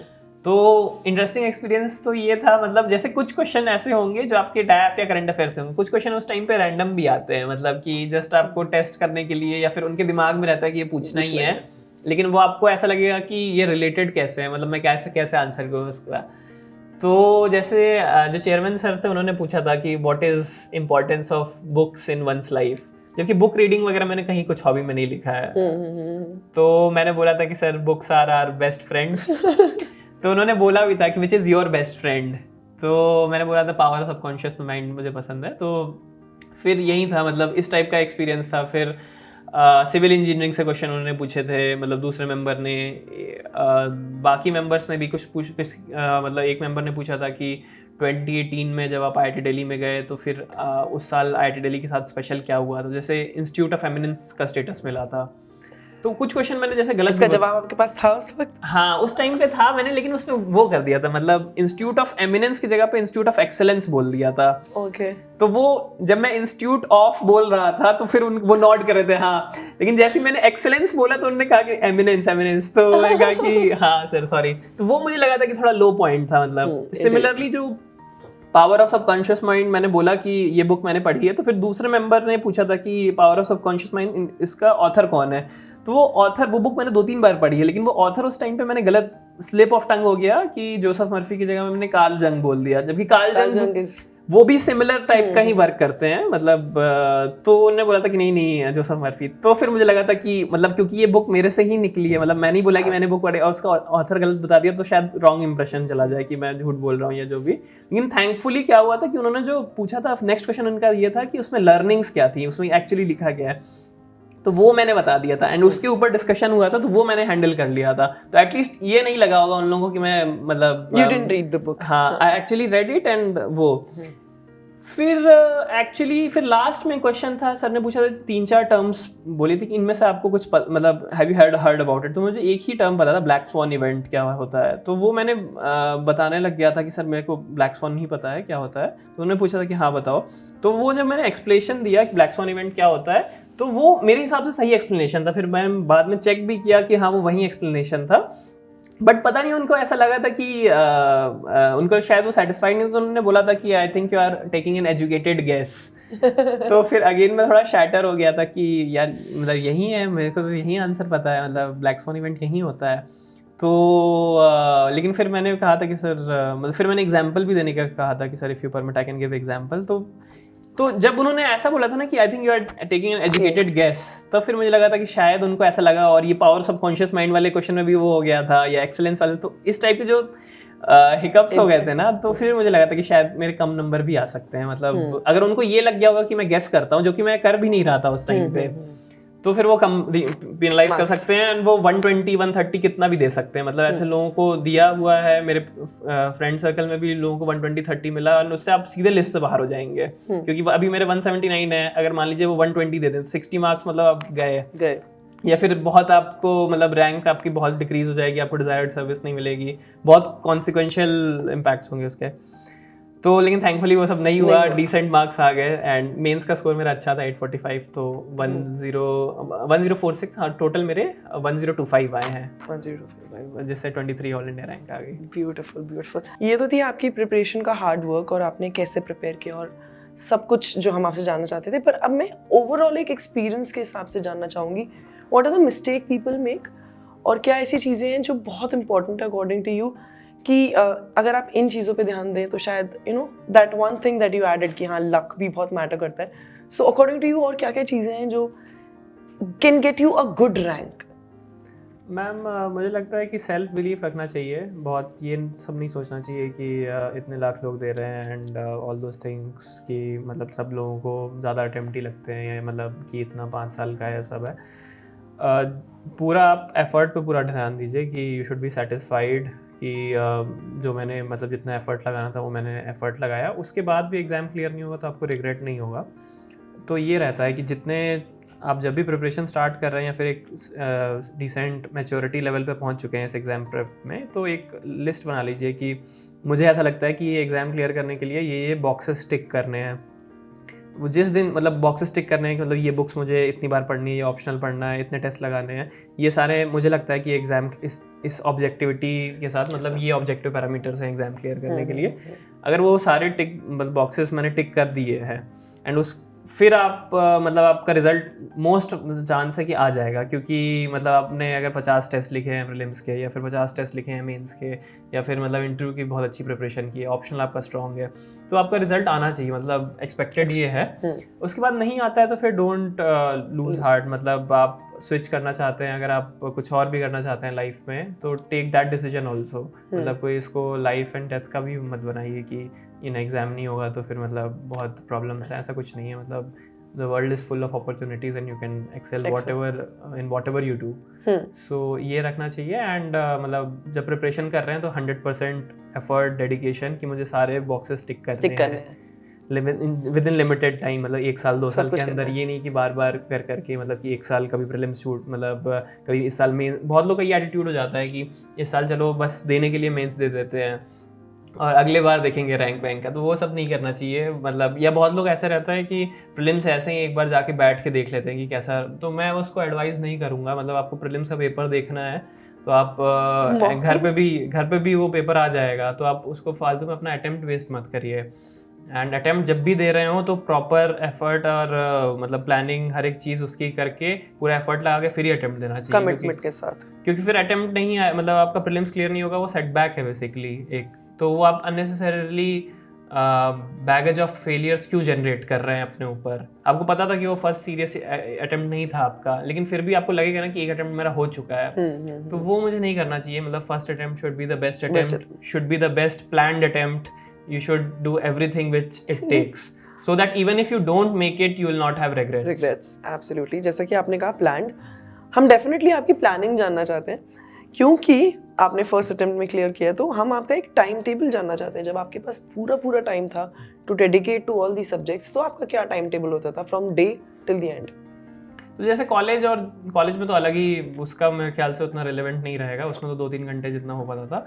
बट जो एग्जाम साइकिल का जो गोल्डन पीरियड है 2 months before prelims and prelims से मेंस के बीच में जो 3-4 महीने हैं, तो वो 6 महीने जो है वो बहुत ज़्यादा क्रूशियल है। तो उसमें अगर आप फुल टाइम प्रिपरेशन कर रहे हैं, मतलब और कोई आप जॉब में या फिर किसी और चीज़ में नहीं है, तो treat it like a full time job only, कि मतलब जैसे जॉब में हम लोग 8 घंटे 10 घंटे, कई बार ज़रूरत पड़ने में 12 घंटे भी काम करते हैं, तो वैसे ही रिलीजियसली पढ़ाई भी करनी है, क्योंकि आप और कुछ कर नहीं रहे हैं। तो आप अपॉर्चुनिटी कॉस्ट भी रियलाइज़ करिए कि if you are doing a job at that point of time, you would be earning some money or you will be gaining skill sets, you will be moving ahead in life, but you're not doing that, you are doing preparation, so do it religiously so that you compensate all of that. And तब फिर मैंने यही सोचा था, और फिर जितना basic नींद आप टेक प्रॉपर रेस्ट, क्योंकि ऐसा आप स्लीप कॉम्प्रोमाइज़ करके आप नहीं पढ़ सकते हैं सस्टेनेबली लॉन्ग टर्म में। तो आई टुक प्रॉपर रेस्ट, जितना मतलब नींद मुझे चाहिए होती थी 8 घंटे 7 घंटे, जितना मतलब मैं फ्रेश फील करता था। उसके अलावा जो बेसिक एक्टिविटीज़ हैं, मतलब उसके अलावा मैं ट्राई करता था जितने टाइम मैं जगह रहूँ मतलब मैं पढ़ता रहूँ, मतलब जो बेसिक चीज़ें हैं, मतलब ऑब्वियसली बीच बीच में आप दिमाग रेस्ट चाहिए वो सब चीज़ें, लेकिन जो वो टाइम था 6 महीने का, तब मैं पढ़ ही रहा था, मतलब कंटिन्यूअसली 10 घंटे 8 घंटे, मतलब जितना मुझे मतलब लगता था, जब तक बॉडी थक नहीं जाती थी तब तक मैं पढ़ता था। क्योंकि अपॉर्चुनिटी कॉस्ट भी तो आप देखिए ना, आप specially with the job you had, फिर कि आप पैसा नहीं मिल रहा तो कम से कम ज्ञान ही हो। हाँ, ज्ञान इन द सेंस कि वो क्लियर आउटपुट में दिखे कि absolutely. आपने वो 6 महीने लगाए तो क्या उसका आउटपुट निकला, था। तो उस सेंस में रहना चाहिए। और did you make a lot of notes, और अगर आपने बनाए तो आपकी क्या नोट मेकिंग टेक्निक है कि इफ समबडी कैन फॉलो, कुछ समझ सकते हैं उससे, या आपने अपने भाई के नोट्स यूज किए? नहीं, वो उतना रिलेवेंट नहीं, क्योंकि उनका पहले काफी उन्होंने पहले दिया, तो नोट्स का मेरा उतना नहीं था कि मतलब मेरे जो क्लास नोट्स थे वही मतलब जो मैंने क्लास नोट्स बनाए थे वही मेरे फाउंडेशन नोट्स थे, और उसमें मुझे कुछ भी एक्स्ट्रा कुछ भी बुक से मिलता था तो मैं वहीं पे ऐड करता रहता था। तो जैसे ऑप्शनल के नोट्स मैंने डिजिटल फॉर्मेट में बनाए थे उस पेंसिल से, तो वो उसी में कुछ एक्स्ट्रा मिलता रहता, तो वहीं जो मतलब क्लास नोट्स थे वहीं मेरे नोट्स थे, उसी पे कुछ एडेड था। एंड शॉर्ट नोट्स के नाम पे मेरे पास वहीं डायरीज रहती थी, कि मतलब डायरीज और स्टिकी नोट्स मैंने बनाए थे, मतलब दीवार मेरे पूरी भर गई थी जब मेंस का जो टाइम था, तो उसमें कई सारी चीज़ें याद नहीं रहती, बार जो लोग पूछते हैं बार बार पढ़ रहे हैं याद नहीं रहता है, तो आप स्टिकी नोट्स डायरी मतलब जितना हो सके लिखेंगे तो आपको याद रहेगा। तो वैसे ही मतलब वो स्टिकी नोट्स के फॉर्मेट में ही मेरा काफ़ी सारा शॉर्ट नोट्स था, कि मतलब मैं पूरा दीवार एक बार देखता था उधर से उधर, तो रिवीजन हो जा रहा है। हाँ हाँ हाँ, तो वो रहता था। एंड डायरीज थी, तो शॉर्ट नोट्स के नाम पे वो था, फुल नोट्स के नाम पे मेरे जो फाउंडेशन क्लासेस एंड उसके सो उसमें आप हाईलाइट कर देते होंगे when you have to revise anything. या फिर मैंने कई बुक्स जो पढ़ी हैं, जैसे नितिन सांगवान सर की बुक मैंने पढ़ी है ऑप्शनल के लिए, तो मैंने उसके बहुत ज्यादा नोट्स नहीं बनाए, उसमें जो इंपॉर्टेंट चीजें वो वहीं पे हाईलाइटेड ही हैं, बिकॉज़ व्हाइल रिवाइजिंग बहुत मुश्किल हो जाता है पूरा का पूरा रिवाइज करना। हाँ, तो फिर हाईलाइटेड पोर्शन आप करिए। So that is how you revised. Yes. और इतना सारा कंटेंट याद रखना भी बहुत मुश्किल होता है, जैसे आपने बोला, तो आप यूजुअली लिख कर याद रखते थे। हाँ, मैं कोशिश करता था कि जो चीज़ें बार बार, जैसे कई चीज़ें तो हैं आप याद रह जाएंगी, मतलब उसमें आपको एफर्ट नहीं लगाना है। एंड ये भी आप मत सोचिए कि एकदम बोर्ड एग्जाम की तरह आप कर लेंगे कि सब कुछ आप पढ़े वहीं याद रहा वहीं लिख के आ गए, वैसा होने नहीं वाला है। मतलब जो मेंस का पेपर भी जो होगा 20 क्वेश्चन, ऑप्शनल का मैं बता, ऑप्शनल में काफ़ी ज़्यादा रेपिटेशन होगा, तो ऑप्शनल का आप काफ़ी रेडीमेड कर सकते हैं। सोशियोलॉजी में काफ़ी सारा रेडीमेड मतलब प्रीवियस ईयर क्वेश्चन ही रिपीट होते हैं, तो उसके आप आंसर बना सकते हैं, लेकिन उसमें भी नए क्वेश्चन आएंगे, मतलब नोवेल क्वेश्चन आएंगे। जीएस में तो स्पेशली ऐसा होगा कि मतलब 5 6 7 क्वेश्चन ही होंगे जो बहुत अच्छे से आपको आते होंगे, जो आप एग्जैक्टली कॉपी पेस्ट करके लिख देंगे अपने नोट्स से। बाकी तो जितने 3-4 क्वेश्चन काफ़ी बाउंसर होंगे, 10 क्वेश्चन आपको बहुत एवरेज आते होंगे, मतलब कि आपको थोड़ा बहुत ही मतलब बहुत उतना स्टेलर नहीं पता है, तो आप उसमें सोचेंगे ना कि पूरा याद करके ही लिख दें, वैसा नहीं होने वाला है। आपके पास स्किल होना चाहिए कि आप लिमिटेड नॉलेज से ही आप आंसर बना लें उसके। तो टू योर क्वेश्चन की याद कैसे रखा जाए, तो अब जो कोर फैक्ट्स हैं, कोर चीज़ें हैं, वो सब आपको याद करनी ही पड़ेंगी। वो आप बार बार पढ़ के करें, वो आप लिख के करें, स्टिकी नोट्स बना के करें, वो आपस में क्विज करके करें, जिस तरह से करना है वो करना ही पड़ेगा, और उसका कोई शॉर्टकट नहीं है। मतलब जैसे स्पेक्ट्रम के जो पीछे की एम्पेंड मतलब वो है डायरी, मतलब वो गवर्नर जनरल इस पीरियड से इस पीरियड था, या फिर मतलब मैगजीन्स हैं कि मतलब इस मैगजीन के पब्लिशर कौन थे, मतलब मॉडर्न इंडियन हिस्ट्री में, वो याद ही करना पड़ेगा, उसका कोई इलाज नहीं है। बिकॉज आपका फर्स्ट अटेम्प्ट में क्लियर हुआ है, तो we have very less scope of mistakes, but I am sure it's not possible कि ह्यूमन एरर्स। सो आपकी क्या क्या आपके हिसाब से मिस्टेक्स थी जो आप सजेस्ट करेंगे कि एस्पिरेंट्स को नहीं करनी चाहिए? मिस्टेक्स तो मतलब जैसे मैं मिस्टेक तो नहीं कहूँगा, बट जैसे कि न्यूज़पेपर जो था वो मेरे से नेगलेक्ट हो गया था, क्योंकि मैं जिस साल मुझे एग्ज़ाम देना था उस साल के पिछले साल मैं जॉब में था, तो उस साल का मैं न्यूज़पेपर नहीं, मतलब जो न्यूज़पेपर मैंने पढ़ना स्टार्ट किया मेंस के बाद पूरा, जब मैंने पढ़ना स्टार्ट किया तो मुझे लगा कि काफ़ी अच्छी इन्फॉर्मेशन रहती है न्यूज़पेपर में। एंड जनरली क्या होता है न्यूज़पेपर का जो पर्सपेक्टिव है कि लोग शुरू में जब तैयारी स्टार्ट करते हैं तब न्यूज़पेपर बहुत अच्छे से पढ़ते हैं, तब 2-3 घंटे जितना मतलब लगा के, और सब लोग कह भी रहे होते हैं न्यूज़पेपर पढ़ो। फिर आगे आगे चलता है, जैसे कि 3 महीने होते हैं, 4 महीने होते हैं, फिर न्यूज़पेपर पूरा ही छूट जाता है, मतलब क्योंकि इतनी सारी चीज़ें रहती हैं, टेस्ट सीरीज, ऑप्शनल, ये सब चीज़ें। तो लोग जनरली 90% लोग मुझे लगता है कि न्यूज़पेपर नहीं पढ़ पाते हैं, जैसे पढ़ना चाहिए वैसे नहीं पढ़ पाते हैं, तो मैं भी जैसे नहीं पढ़ पाया। तो लेकिन उससे ऑब्वियसली इफेक्ट भी हुआ, जीएस का स्कोर मेरा 404 है, अगर शायद मैं न्यूज़पेपर वगैरह पढ़ रहा होता तो फिर कुछ मेरे पास एक्स्ट्रा पॉइंट्स होते लिखने के लिए, तो उससे स्कोर इंप्रूव होता। तो वो आप करिए कि न्यूज़पेपर आप 1 घंटे कोशिश करिए कि पढ़ें, जब आपके सारे कोर सब्जेक्ट्स हो जाएं, इकोनॉमी, पॉलिटी, हिस्ट्री, ये सब जब आपका कंप्लीट हो जाए कोर सब्जेक्ट्स, उसके बाद आपको न्यूज़पेपर अच्छे से समझ में आने लग जाएगा। तो फिर आप न्यूज़पेपर पढ़ें, 1 घंटे का पढ़ें, और ये मत कोशिश करें कि सब कुछ ही आप पढ़ लेंगे। 1 घंटे में आप पूरा न्यूज़पेपर नहीं पढ़ पाएंगे, जितना पढ़ सकते हैं उतना पढ़िए। आई कैचिंग चीज़ें जो है न्यूज़पेपर की वो आप लिखिए उसको, मतलब एक अलग जगह पे आप न्यूज़पेपर से एक चीज़ भी डेली आप लिखेंगे तो 365 दिन है साल में, तो आपके पास 300-400 अच्छी चीज़ें हो जाएंगी, फैक्ट्स, आर्ग्यूमेंट्स, ये सब चीज़ें।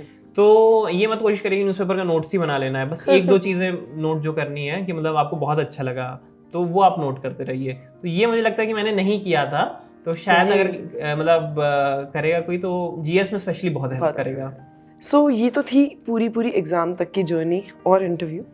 आपका रिजल्ट डे कैसा था? और मतलब everything about your result day, because first attempt I am sure बहुत एक्साइटिंग होगा। हाँ, एक्चुअली रिजल्ट का स्पेकुलेशन पहले से ही होने लगता है कि इस दिन आएगा उस दिन आएगा। फाइनली रिजल्ट ट्यूसडे को आया था, 16 अप्रैल को, बट एक रूमर था कि फ्राइडे को ही रिजल्ट आ सकता है, मतलब लास्ट फ्राइडे, लेकिन उस दिन रिजल्ट आया नहीं। एंड फिर वो सैटरडे संडे बिताना बहुत डिफिकल्ट हो जाता है क्योंकि फिर पता है आपको कि नेक्स्ट वीक तो आना ही यार, सैटरडे संडे को आएगा नहीं क्योंकि वीकेंड है। देन मंडे को भी नहीं आया, लेकिन ट्यूसडे को तो फिर मतलब ऑलमोस्ट हो ही गया था कि आने ही वाला है, तो दोपहर तक आने लग गया था कि हाँ कभी भी आ सकता है ये वो। देन तो ऐसा मैं मतलब सारे लैपटॉप, आईपैड, हर एक चीज़ पे सब वेबसाइट लोडेड थी, ऑटोमेटिक रिफ्रेश भी हो रहा था उस पर, वो सेटिंग कर दी थी ऑटोमेटिक रिफ्रेश होता रहे। फिर मैंने देख लिया था, मतलब किसी ग्रुप पे आया था उससे पहले ही, मतलब वो जब पहले अपलोड हुआ रिजल्ट तो मैंने देख लिया था। एंड मैंने कंट्रोल F नहीं किया था, मैंने स्क्रॉल किया था क्योंकि मैं नहीं कर पाता कंट्रोल F वो तो मैंने सारे रिजल्ट्स, प्रीलिम्स के भी, मेंस के भी और इंटरव्यू के भी, मतलब फाइनल रिजल्ट भी मतलब स्क्रॉल करके एक एक करके देखा है। तो थैंकफुली मतलब उतना स्क्रॉल नीचे नहीं करना पड़ा, मतलब थोड़ा सा स्क्रॉल किया तो दिख गया था। तो फिर रोल नंबर भी देख लिया, क्योंकि मतलब ये भी रहता है कि रोल नंबर भी देख लो, नाम और रोल नंबर, तो रोल नंबर भी मैच कर गया था। तो फिर मम्मी थी बगल में, तो उनको बताया था, वो काफ़ी खुश हो गई थी। फिर पापा को भी कॉल किया था, फैमिली मेम्बर्स को कॉल किया, फिर तो कॉल आने भी लग गए, मतलब फ्रेंड्स वगैरह जिन लोग जो क्लोज थे, मतलब उन लोगों का कॉल आने लग गया। फिर वो पूरा दिन मतलब मुझे लगता है कि 1 डेढ़ बजे से मुझे लगता है कि रात के 10-11 बजे तक लगातार कॉल्स आए होंगे, मतलब कोई भी ऐसा एक भी टाइम नहीं मिला था कि मतलब कुछ और आप खा सके या कुछ नहीं कर सकते थे, मतलब लगातार जैम पैक्ड कॉल था। एंड लगातार ऐसे मुझे लगता है कि फिर रात में बंद हुआ, फिर अगले दिन से फिर से आने लग गया। फिर मतलब न्यूज़पेपर रिपोर्टर्स वगैरह उन लोगों का भी आता था काफ़ी, मतलब प्रोसेस आप सोच ही नहीं सकते थे कि रिजल्ट आया, उसका खुशी वगैरह ये सब उतना टाइम ही नहीं था, मतलब प्रॉपर जैम पैक्ड हो जाएगा। फिर 2-3 दिन भी अगर लगातार ऐसा चला, फिर 3-4 दिन के बाद थोड़ा सा रिलैक्स हो गया, 2-3 दिन के बाद थोड़ा रिलैक्स हो गया था कि मतलब अब थोड़े कॉल कम हुए थे, तो उसके बाद थोड़ा मतलब लगा कि हाँ मतलब रिजल्ट आया या I've achieved it. So, was your brother's first attempt? No, he made it into the IPS in the 4th attempt. He also made it in the 3rd attempt in the Ordnance Factory Service, but in the 4th attempt he made it to IPS. Lovely. और ये तो था आपका पूरा journey and of course the result day. It was very exciting to know. But now we'll move on to the rapid fire, and I'm sure you're going to be very rapid. Are you ready for it? Yeah, I'm nervous. You are nervous. It's unbelievable, but let's go.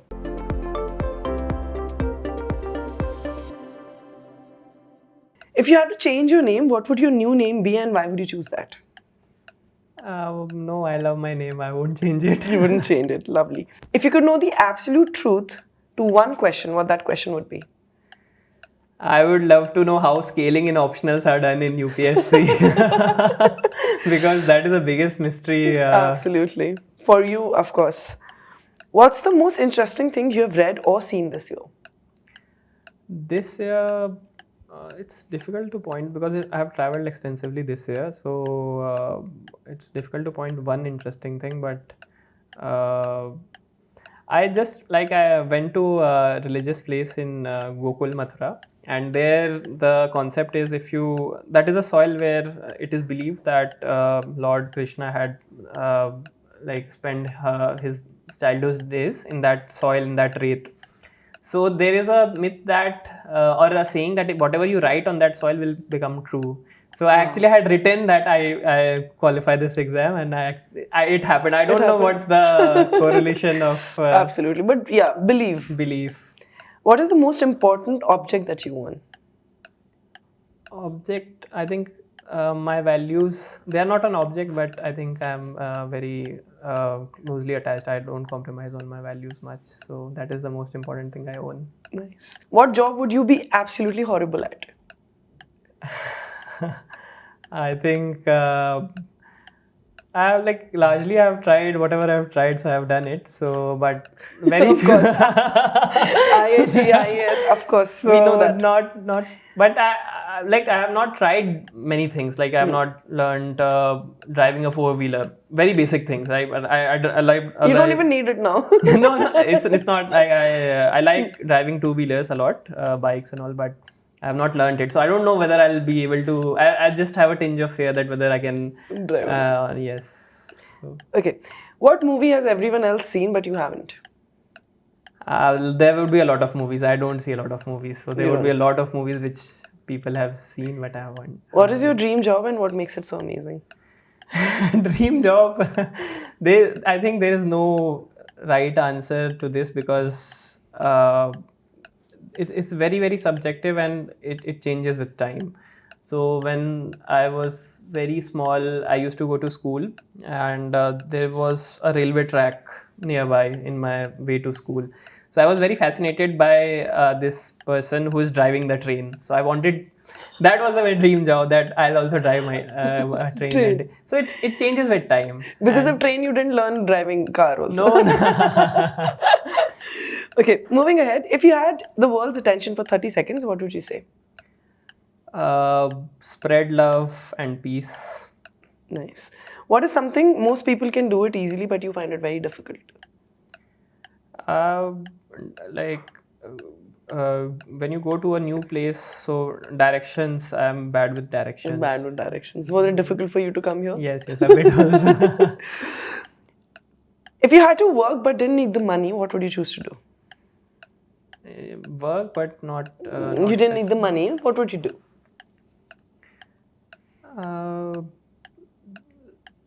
Many things, like I would love writing. I would love teaching. Many things. Many things. Okay.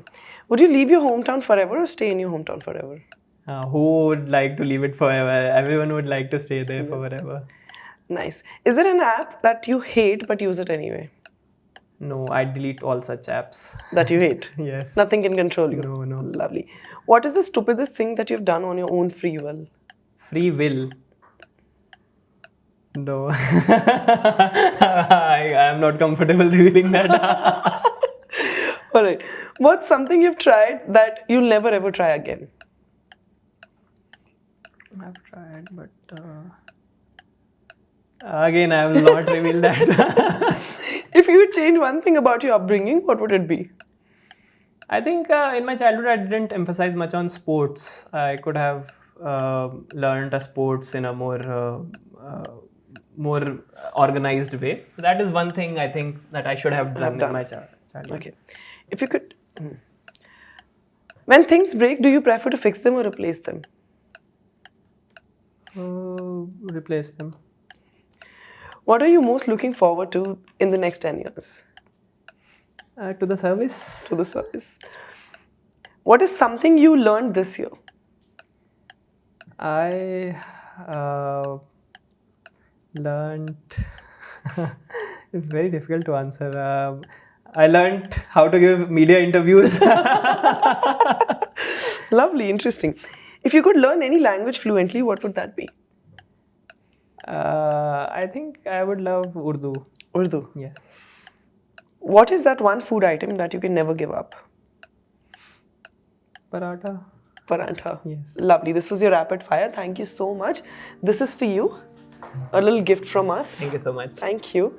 Now I would request you to tag a topper. जैसे कि आप एक topper हैं, वैसे हम चाहते हैं you can tag a topper so that person can come here next and interview you. So all yours. I would like to tag Shivansh Asthana. He's a good friend. अभी तक तो आपने जितना कुछ बताया, this is some information which is for the aspirants to follow, but I want you to send a message to them as well. कोई एक message which can keep them motivated and which can bring a lot of peace in their process. So whenever you feel stuck or low, always try to remember why you started this preparation, and that why will keep you motivated. Because there will be many lows in this journey, and you will also question whether you are doing this preparation, whether it's right use of time or not. But always remember why did you start that preparation, and if you go back to that first day when you started your preparation, when you were too enthusiastic, so committed to the cause of preparation. Just remember that day and you will survive the rest of the time. And stay confident, have a self-belief, and do wonders in life. Lovely. I'm sure as wonderful your experience was, I hope everybody has that same experience. I hope all of you liked the video. Please, if you did, if you learned something from it, like, share and subscribe, because together we are staying motivated and we all can crack it. So let's crack it.